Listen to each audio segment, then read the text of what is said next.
Hi everyone! Today we are going to take a close look to the components of Wroth and both its expansion factions, Venna and Paldeyn. If instead you would prefer a much faster overview without the commentary, I have made unboxing videos for all three of them and I'll put the links in the description below. Now these boxes are currently both empty because I've put all the components into the main box. I'll show you how they fit and which components belong where as soon as we get to them. So let's put this aside for now and see what's inside the box.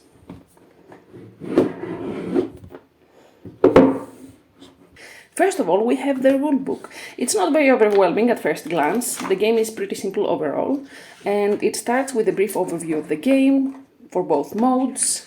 Then we get into the introduction of the factions, including the expansions.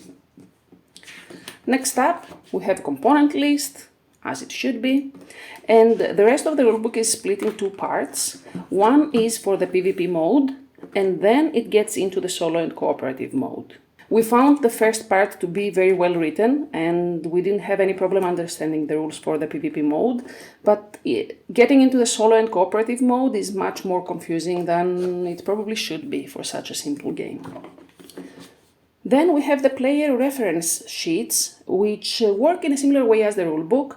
The left part of both sides includes the PvP rules for the game, and the right side includes the additional rules that apply on solo and cooperative mode. Again, we think that this is a bit confusing when playing solo or co-op, because it would be much nicer to have all the rules on a single reference sheet instead of trying to look at both sides and figure out what applies to which mode. But let's get into the fun parts of the game, which is, first and foremost, the map. It is a neoprene matte, one-sided, very bright colors, very beautiful looks, simple, as you can see. It has a nice stitched end. Overall, very high quality, stays put on the table, even if it's rolled up within the box. And as you can see, it features 8 total regions, numbered from 1 to 8. We have the first 4 that are the islands on the sides, and then we have this part split in 2 with 5 and 6, and 7 and 8 are the inner areas of the game. Everything else is the deployment zone for the players, and even though it is suggested that each player starts on their own side of the map, you soon realize that everything is connected, so this space is considered adjacent to this space, for example, because all the other area is one unique region, so the game gets straight into the action since every player starts essentially on the same area. Then we have the dice. A lot of them, as you can see, even though they don't all serve the same purpose, as you will soon find out. The first type of dice we have is the action dice, here. Depending on the number of players, a number of these enter play, and one player rolls all of them at the beginning of each round, and then they get drafted.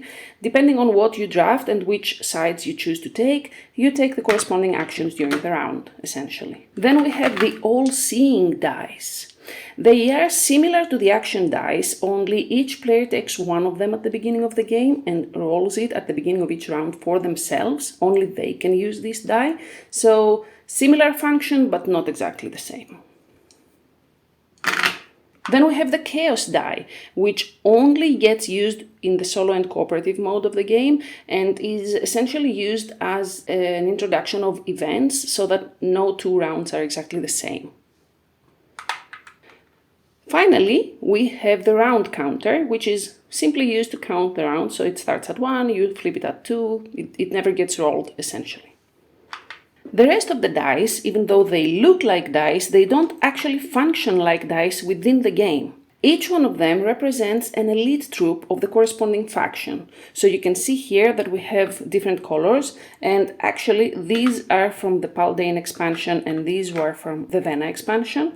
The rest of them are the factions that come within the base game. So for this one, for example, the numbers on the dice correspond to the hit points that the elite troop has left. So you can see it has empty sides, and then we have 2 hit points, which is the maximum hit points of this specific elite troop. And then you flip it to 1 if you get any damage. If it loses its last hit point, it essentially dies and gets removed from the game. The symbol on it is to remind you of which type of troop this specific troop is. So you have the color that corresponds to the faction, the symbol that corresponds to the specific elite troop, and the numbers that point to the remaining hit points of the troop as long as it is on the map. The player mats are also neoprene mats, and I'll leave these to aside for now because, as you can see, they are from the expansion, the Paldeyn and the Venna expansion. They have every information you need about the specific faction. You can see here all the different colors that correspond to the dice that I showed you earlier. And we have the artwork, obviously. This is where you put your all-seeing die. This is where you put your basic troops. And then we have slots for the different types of elite troops and for special abilities.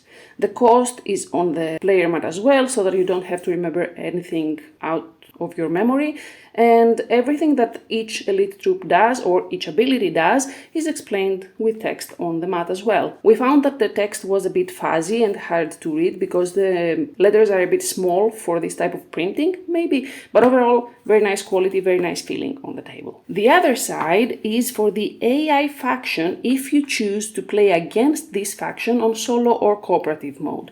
It has a similar layout as you can see, but some differences that are only used on the solo and cooperative mode, so depending on the use of the faction at each specific moment, you choose which side to place on the table.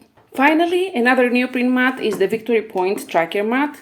One-sided, you just put your faction's marker on here and mark the victory points you gather during the game. At the bottom of the box we have a nice insert that you can take out as is during the game if you want to. It includes slots for every basic troop of every single faction, including the two expansions. As you can see, this is the Paldeyn, this is the Venna expansion. Each one of them has a different feature on top of it, as you can see. I will bring another one here.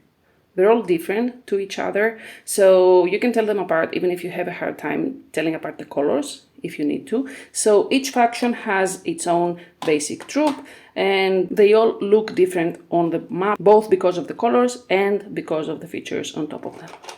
Here's the Paldeyn one. These are the Corra gemstones, little green gems that are used as currency within the game. You can gain them through various abilities and then spend them to deploy elite troops or activate powerful abilities. The first player marker, a chip, as it should be in chip theory games. Then we have all kinds of different smaller chips. I already took them out of the insert to avoid the noise. Most of them are victory point chips that are randomly assigned to the various regions of the map at the beginning of the game. So when you fight over the specific region, you know if you're going to get victory points and how many of those, or if you're going to get access to bonus actions during the game. So these are used for this specific reason. Then we have this one, which is used to mark the deployment zone of the AI faction if you play solo or co-op, and these are objective markers, the two of them, used in some of the scenarios in solo and co-op mode. As for the cards that come with the game, first we have 3 faction fit cards for each of the factions. They are super high quality, and you can see by the artwork which card belongs to which faction. And we have the Paldeyn faction as well, and the Venna faction included, as I said at the beginning. And yeah, each player takes the 3 faction fit cards at the beginning of the game and chooses one to keep for this specific game. So it's a way to make the faction different during every game. They include once per game abilities or passive abilities. So depending on which card you choose at the beginning of the game for the faction you play, you may lean into a different gameplay style every time. Last but not least, we have the scenario cards for the solo and cooperative modes.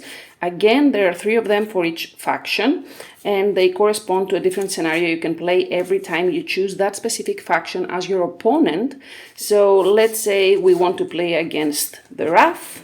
We take these 3 cards, choose one of them as the scenario for this specific game, and then we check the backside, do some different setup maybe. This is for the chaos die that I mentioned earlier, what events will be triggered during the game. So much variety is included with these cards for the solo and cooperative mode. And if you take into account that you can also play with different feats for your own factions in every game, you can imagine that the combinations are infinite. So yeah, this is everything you're going to find in these 3 boxes. We are very happy that everything can fit into the main box, even though we're always sad to have empty boxes lying around. It's much more convenient to play the extra factions if they are readily available to us, instead of having to open 3 boxes every time, or, you know, neglect the factions of the expansions because they're not right there in front of you. I hope this video was useful. Let me know if you have any questions in the comments below. We are huge fans of the vibrant artwork and the high quality of the components, for sure. And we feel that they fit the vibe of the game overall very well. So yeah.